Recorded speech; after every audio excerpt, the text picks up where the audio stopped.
सुबह के करीब 5:30 बजे हुए हैं। पूरा घर सो रहा है, लेकिन मेरी सुबह शुरू हो चुकी है। एक होममेकर की सुबह शायद सिर्फ सुबह नहीं होती, क्योंकि आंखें खुलते ही दिमाग में एक पूरी लिस्ट चलने लगती है। बच्चों के टिफ़िन में क्या बनाना है, नाश्ते में क्या बनेगा, पति की चाय, घर की सफाई और दोपहर का खाना। और अब तो तीज भी आने वाली है। और सच कहूँ, त्योहार आते कि होममेकर की जिम्मेदारियाँ थोड़ी बढ़ जाती हैं। लेकिन इस बार तीज की तैयारी करते हुए मेरे मन में एक बात बार बार आ रही थी कि क्या त्योहार की सारी खुशी सिर्फ नए कपड़े और शॉपिंग में है, या फिर खुशी उन छोटी छोटी चीज़ों में भी है जो हम अपने घर और परिवार के लिए करते हैं। सुबह उठकर मैंने थोड़ा लाइट एक्सरसाइज और मेडिटेशन किया। मैं इन दिनों अपने वेट पर काम कर रही हूँ, लेकिन ऑनेस्टी, मेरी ज़िंदगी में वेट लॉस सबसे बड़ी प्रायोरिटी नहीं है, क्योंकि घर और बच्चों की जिम्मेदारियों के बीच अपने लिए पूरा 1 घंटा निकालना हमेशा पॉसिबल नहीं होता। इसलिए मैं छोटी छोटी चीज़ें करने की कोशिश कर रही हूँ। आज भी सोचा आधे घंटे एक्सरसाइज करूँगी, लेकिन तभी याद आया बेटी के टिफ़िन में आज उसकी फेवरेट दही भिंडी बनानी है। और बस मैं पहुँच गई किचन में। यही तो होममेकर की ज़िंदगी है। अपने लिए कुछ प्लान किया और अगले ही पल परिवार की ज़रूरतें आपके सामने आ जाती है। मैंने बेटी के लिए दही भिंडी बनाई, और पता है, मुझे लगता है होममेकर के लिए खाना बनाना सिर्फ एक डेली काम नहीं होता। हम खाना बनाते हुए सिर्फ खाना नहीं बनाते, हम अपने परिवार की पसंद याद रखते हैं। किसे क्या पसंद है, किसे क्या पसंद नहीं है, किस बच्चे को कौन सी सब्जी पसंद है, किसे लंच में क्या चाहिए। ये सारी छोटी छोटी बातें हमारे दिमाग में रहती है, और शायद इसी को कहते हैं घर को घर बनाना। इसके बाद मैंने हस्बैंड की चाय बनाई। सच बताऊं, आज मेरा मन भी चाय पीने का बहुत कर रहा था, लेकिन इन दिनों मैं अपने वेट लॉस पर थोड़ा ध्यान दे रही हूँ, इसलिए मैं चाय की जगह गर्म पानी पी लिया। लेकिन इस समय मुझे एक बात समझ में आई। हम होममेकर दिन भर सबकी पसंद का ध्यान रखते हैं, लेकिन कभी कभी अपनी पसंद को भी थोड़ी देर के लिए छोड़नी पड़ती है। और शायद यही बैलेंस है। हर चीज़ को कम्प्लीटली छोड़ना नहीं, बस थोड़ा कंट्रोल करना सीखना चाहिए। उसके बाद शुरू हो गए घर के रोज़ के काम, झाड़ू पोछा, कपड़े, किचन, न जाने कितने छोटे बड़े काम।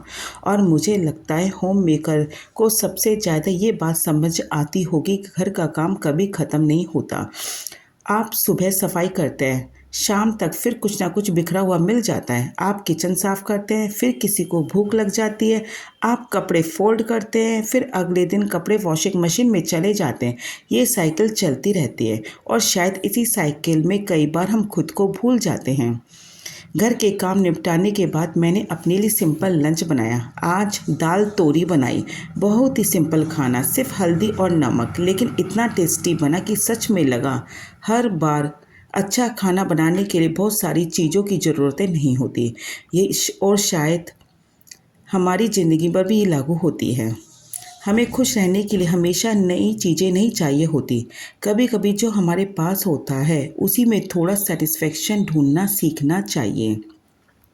खाना बनाने के बाद मुझे अचानक याद आया कि तीज आने वाली है। फिर मैंने अपनी अलमारी खोली, साड़ियाँ निकालने लगी, कुर्तियाँ निकालने लगी, पुराने आउटफिट्स देखने लगी। तभी मुझे कुछ ऐसे कपड़े मिले जो लगभग 2-3 साल पुरानी हैं।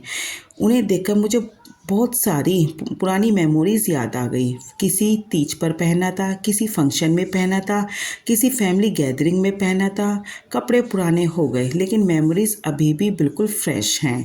इनमें से कुछ कपड़े तो ऐसे हैं जो मुझे फिट ही नहीं आते, वेट गेन की वजह से। और ऑनेस्टली उस मोमेंट पर थोड़ा बुरा भी लगा, क्योंकि एक होममेकर के तौर पे हम अक्सर खुद के लिए शॉपिंग भी पोस्टपोन करते रहते हैं। पहले बच्चों के कपड़े, फिर हस्बैंड की ज़रूरतें, फिर घर की चीज़ें, फिर कोई फंक्शन, फिर अपने लिए सोचते सोचते हमारा नंबर सबसे आखिर में आता है। लेकिन इस बार मैंने सोचा, नहीं, इस तीज पर मुझे खुद को लेकर अनकंफर्टेबल नहीं होना। मुझे जो फिट आता है मैं वही पहनूंगी। मेरे पास वैसे तो काफ़ी साड़े और आउटफिट्स हैं, और आजकल महंगाई कितनी बढ़ गई है। जब घर में बच्चे हों, घर की सारी रिस्पॉन्सिबिलिटी हो, तो हर फेस्टिवल पर सिर्फ नए कपड़े खरीदना कि त्योहार है, मुझे ज़रूरी नहीं लगता। हाल ही मैंने 2 कुर्तियाँ खरीदी थी, तो मैंने डिसाइड किया कि इस तीज पर वही पहनूंगी, क्योंकि त्योहार की खुशी सिर्फ नए कपड़ों में नहीं होती। त्योहार की खुशी होती है घर में रौनक हो, बच्चे खुश हों, परिवार साथ बैठे, और हम बिना किसी प्रेशर के उस दिन को एंजॉय करें। तीज मेरे लिए सिर्फ एक फेस्टिवल नहीं है, ये बचपन की यादों से जुड़ा हुआ त्योहार है। मेहंदी है, चूड़ियाँ हैं, साड़ियाँ हैं, श्रृंगार है, झूले हैं, घर के त्योहार जैसा माहौल है। एक होममेकर के लिए फेस्टिवल की तैयारी अपने आप में एक अलग एक्सपीरियंस होती है। जब हम घर सजाते हैं, पूजा की तैयारी करते हैं, बच्चों के लिए कुछ स्पेशल बनाते हैं, अपने लिए कपड़े निकालते हैं और सबसे अच्छी बात, हम चाहते हैं कि घर का हर मेंबर उस दिन खुश रहे। लेकिन इस बार मैं चाहती हूँ उस खुशी में मैं खुद को शामिल करूँ। सिर्फ सबके लिए तैयारी करने वाली नहीं, बल्कि त्योहार को एंजॉय करने वाली भी।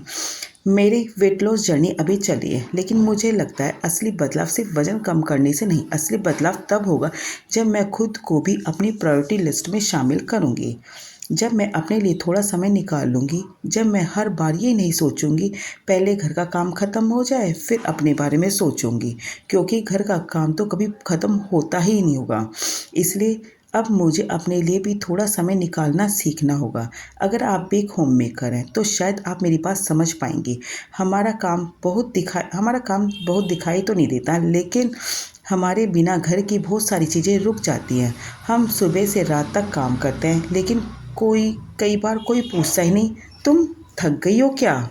और शायद इसीलिए हमें खुद से ये सवाल पूछना सीखना होगा, मैं कैसी हूँ, मैं खुश हूँ, मैं अपने लिए क्या कर रही हूँ। और स्टेज पर शायद मैं खुद को यही गिफ्ट देना चाहती हूँ, खुद को थोड़ा सा टाइम, नए कपड़े नहीं, नई ज़िंदगी नहीं, बस खुद के लिए थोड़ा सा प्यार।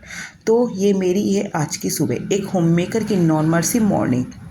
बच्चों का टिफ़िन, पति की चाय, घर के काम, सिंपल खाना और थोड़ा सा वेट लॉस और तीज की तैयारियों के बीच खुद को थोड़ा समय निकालने की कोशिश। मेरी वेट लॉस जर्नी अभी डे 2 पर है, लेकिन शायद खुद को इम्पोर्टेंस देने की जर्नी आज से शुरू हुई है। और अगर आप भी एक होममेकर हैं तो मुझे कमेंट करके ज़रूर बताइए कि आप इस तीज पर क्या पहनने वाली हो। क्या आप भी पुराने आउटफिट्स को रिपीट करना पसंद करोगी? क्या आपके साथ भी ऐसा होता है कि फेस्टिवल की सारी तैयारी करते करते आप खुद के लिए भी समय निकालना भूल